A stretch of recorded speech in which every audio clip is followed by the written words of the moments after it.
Hello, everybody. Today we're going to talk about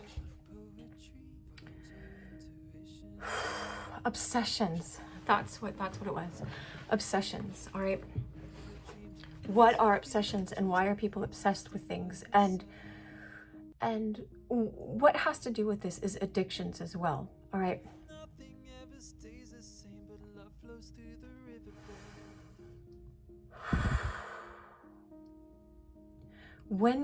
My name is Dr. Cheryl Meyer. I am a psychologist. I'm in my office today. I'm just working as a life coach, or just as a person to you to convey this knowledge, this information that I have, so that you can have a better life, so that you can be equipped, so that you don't have to be stuck in any way. I don't want you stuck in your life. So I'd appreciate it wherever you are. Give a big thumbs up and like this, and share it if you got information from it that really benefits your life, and subscribe. I appreciate all of you guys here. Welcome. I love how Latoya says, she's always like, come on in. She's from the South, I grew up in the South. Come on in, y'all. All right, I forget the formalities sometimes because I'm just like, let's get the information so that you're equipped in your life. I don't want to just chit chat, but I really appreciate your time and your presence, and that you're here, and that you care about your life. Like, a lot of people ask me here in my office, they ask, don't you get overwhelmed or whatever, that there's so many people with problems? And it's like, no, I get to work with the people that want to work on their problems and take self-responsibility. And these are the people, you light up the world with this light. You become a light to other people, and you become like enlightenment, and you reveal courage and joy in the midst of trials and difficulties. There are subtleties and nuances in our life, all right? And so, okay, a couple things. let me get my pen. A couple things I want to tell you guys quick. First is like, you can tell yourself, right? This has really helped me. This is going to sound so simple, but tell yourself, I am emotionally mature. I am spiritually aware. I am kind and wise and compassionate. All right. I am cared for, and I'm cherished, and I'm valued. I'm loved. Oh, right. Okay. I want to write down, just a second. 2 notes. I had all these notes, and I'm just like, you know what? I just want to make this video for you guys, and not be looking down. But I had lots and lots of notes. But so when you say I am statements, you're introducing yourself as, I welcome all religions, right? But God is love, right? If you want to understand, the Creator is love. We were made out of love. And so you have this ability to be a loving influence in your own life and in this world. And so if you think of, we are souls in a human body. C.S. Lewis quoted George MacDonald. C.S. Lewis wrote, George MacDonald wrote, do not teach your kids that you have a soul. Teach them they are a soul and they have a body, all right? So you are this soul. You are this. And it's like, you can't go up to people and go like, wake up to this. You are a soul. It's like the sun, in my shirt. It's like that.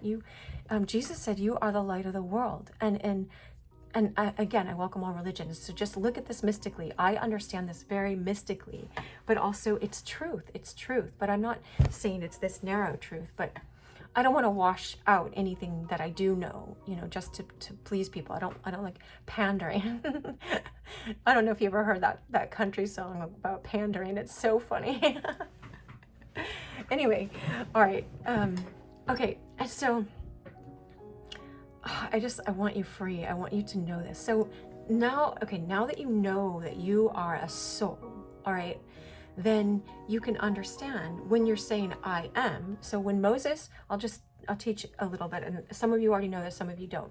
When Moses went up to the burning bush, and God told him to go free the Israelites from slavery, from captivity, and Moses will say, well, what do I tell the Israelites? Who do I say you are? And he says, tell them that I am that I am. I am that I am. I am the I amness. And so one way Christian mystics that I've studied, that were sincere in their faith, I'm not talking about anything new age that was one of the other things I was going to bring up. That's what I wrote notes about as well.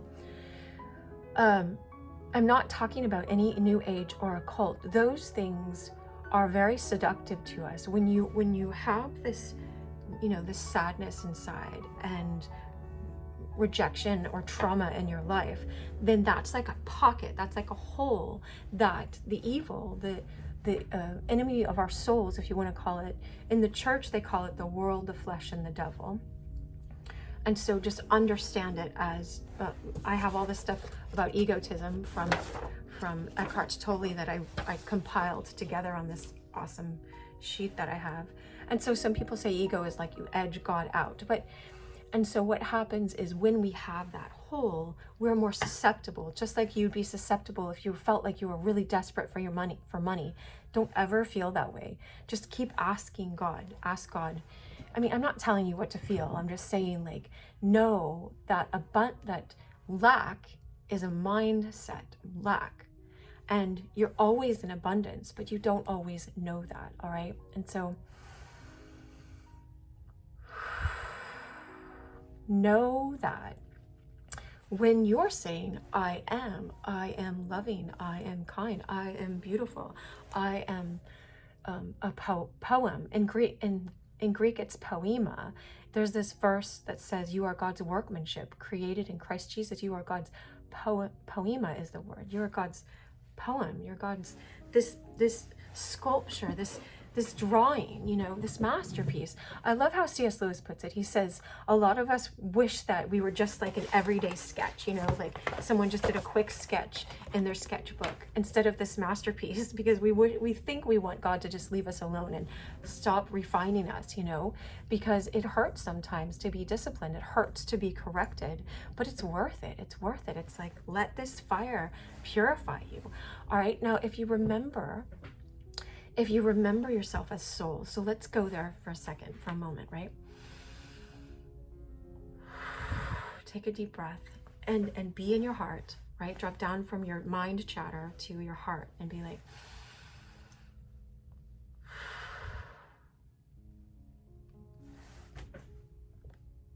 who am I?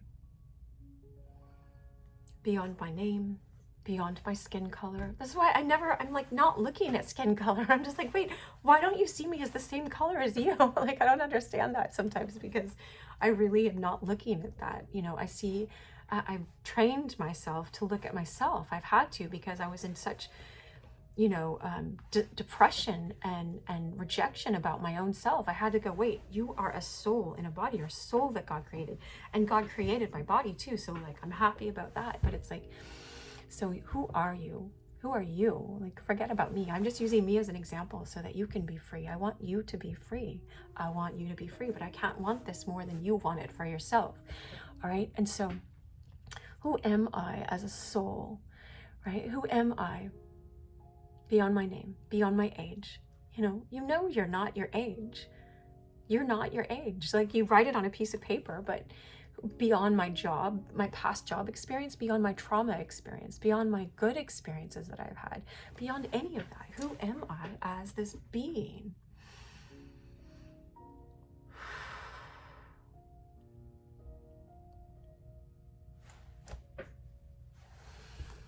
All right.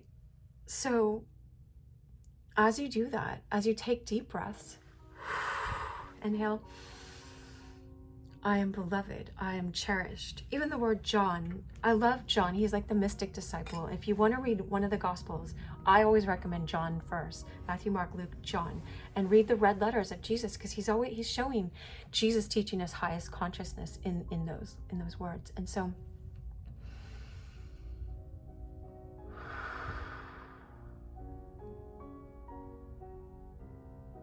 welcome to yourself as soul.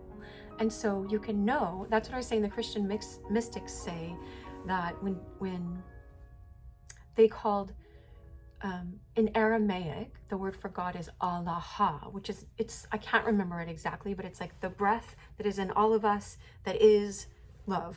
It's something like that, right? That's my translation of it. But it's like, It's the absolute infinite beingness. You're in your being state. Get in your being state, right? I have a musical note with little hearts on it right here. You can get in your being state, your artistic state. And so back, what I was saying is, this is what's helped me. Like, I went to 9 years of graduate school and college, and I've been seeing clients for like 20 years, even though in my soul, I'm still 28, always, right?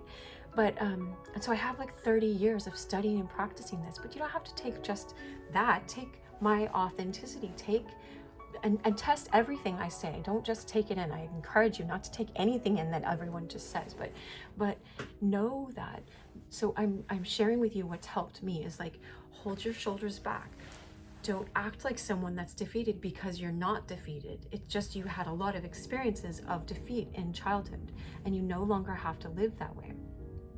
And so when you say, I am abundant, when you first start saying it, it's just going to sound like you're just saying words. But saying it will make it start happening in your life, and it will steer you towards abundance, towards not taking shortcuts. Now, that's what I was going to say is addictions and obsessions. Someone asked me the other day, well, what if you're obsessed about a woman or a man or something? What if someone's obsessed about someone? It's like, that obsession doesn't have anything to do with the person. It doesn't have anything to do with loving the person that you're obsessed about. It has to do with, I am obsessed about the way I have in my mind. It's your mind thing, so that goes back to egotism, and don't tear it down at all. We're just identifying it. You have an idea of how you think that person is going to make you feel. And what are they going to make you feel? What is it that you want to feel? Ask yourself this, write it down.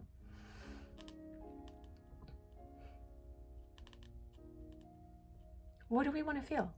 Joy, loved. We want to feel that peace that Jesus says, I give you a peace that the world cannot give you. The world can't give it to you. So that girl or that man, that woman, that man cannot give that to you. And so we learn to keep chasing after another form, and it falls apart, all right? And so before the time runs out where it's going to be the end on YouTube and the end on Instagram and the end already on TikTok oh, the song, I got a song this morning for us that goes with this, right? It looks like I'm just saying this spontaneously, but it's like so much work has gone into me being quiet in my life so that this can come through to you. But it's this song, Aha. I don't think I've done this song before. It's called Take On Me. And it's like, take on me, take me on, right? And if you understood, I have it with me. That's so good.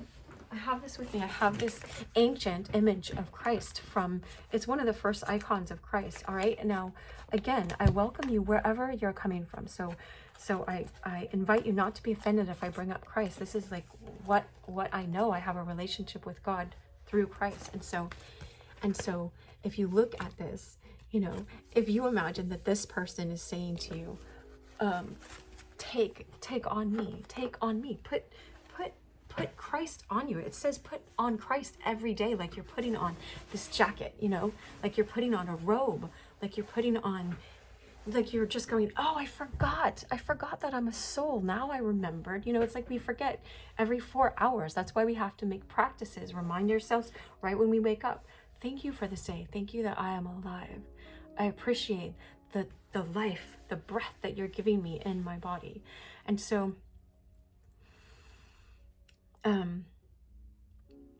what I wanted to say, so the obsessions is once you know that you are a soul and you're connected to the divine love. And the song was like, take on me, take me on. And so God will fight battles for you. And so it's kind of like if someone's like tries to fight you, God was saying in my heart, no, take me on, go ahead, take me on. And it's so funny because my son, he's a young teen. Last night, he put on Karate Kid, and it's like, if you take on me, you also take on Mr. Miyagi, right? Until I'm trained, God will train you like the Karate Kid to get better. Okay, so I'm going to talk for a whole nother hour another 45 minutes at least, usually an hour, about this topic so we can talk about it and you can learn from it. And that's going to be on my website. So I'll put the pictures and the links and all that in the description and here. I'm going to talk for one more minute. I give 1 extra minute on YouTube. If you're here, subscribe, like, share, all of that stuff so that it raises the algorithm so that more people can get this, right? Because I never ask about it because I just don't care. I'm like, I don't care, but I care about, but I just feel like it'll happen anyway. So, but I'd appreciate if you do your part. It's good for you to do your part, all right? So this extra minute about what I wanted to bring up, this woman made this excellent video last week, and it was just reiterating all this stuff about how the people that go to crystals and tarot and all of those things, they look like they're spiritual. And so when we have this emptiness, it looks like something we can put our hands on that will fill up the spiritual longing that we have. But God's just like, draw near to me. Like, there's a verse that says, draw near to God and God will draw near to you, right? And so it's like, if God is love, then the more you draw near to real love, the more it just keeps cleaning you out and makes you more and more like love, because God is love. And so I encourage you, even to watch this video over and over again to get to this place so you understand. And the last video I did about the scientist, it was about triggers and how we're reacting based on triggers, all right? That can really equip you. These 15 minutes are like gold, all right? 15 or 16 or so minutes, right? And so I encourage you, even the thing that I just said about knowing yourself as soul, taking the time in that video to just connect with your soul again. Just watch that over and over again and connect and remember who you are, and ask yourself, honestly, be sincere. Who am I? Who am I? Why am I here? Am I fulfilling the deeper purpose that I have here? Am I activating the gifts that I have inside of me? Do I even know that? Or am I just running around in my program trying to get more money, more this, more that, more things in form, temporal things, instead of knowing yourself and being anchored in this real self of who you are? That's how you make change in this life, is like you're connecting yourself back with God, right? Like, this is my personal journal that I got, but I shared it before in a video, me plus you. All right, so I have over 900 videos on YouTube. 900 videos. Maybe 1,000 now. So feel free. That's so strange. Okay, I won't go into that, but feel free to go watch all of those. Watch them over and over again. How to hack your life, stop accepting scraps, all of those. And even those of you who have gone on, if you're seeing this part, I think you will this time, then I encourage you, like you got old messages in childhood, and what I've been doing over and over and over again is giving you new messages so you can have this new understanding, and you're reprogramming your mind, and then you'll start experiencing life differently because you are holding your shoulders back and you're sitting up straight and you're knowing yourself as soul. Imagine knowing yourself as soul. If you just sat and knew yourself as soul for 15 minutes in the morning, soul with God, just like they say, appreciation, thank you for this, I appreciate that. Looking at the abundance instead of the lack. It changes everything. And I know this is the thing, is it's important. You got to do the work. Do the work, which is really just practicing, reminding yourself to get back to the state of being. You're not adding anything that you don't already have. In John 1:9, it says Christ, the Logos, this is a big mystery. The Logos is the light that is in all men that come into this earth, men and women, people. So there's this light. What is that? What is that? And how can you be that? All right, I'm going to go on with the other people right now. So here's all the links and all that. Much love. Thanks for being here. Okay,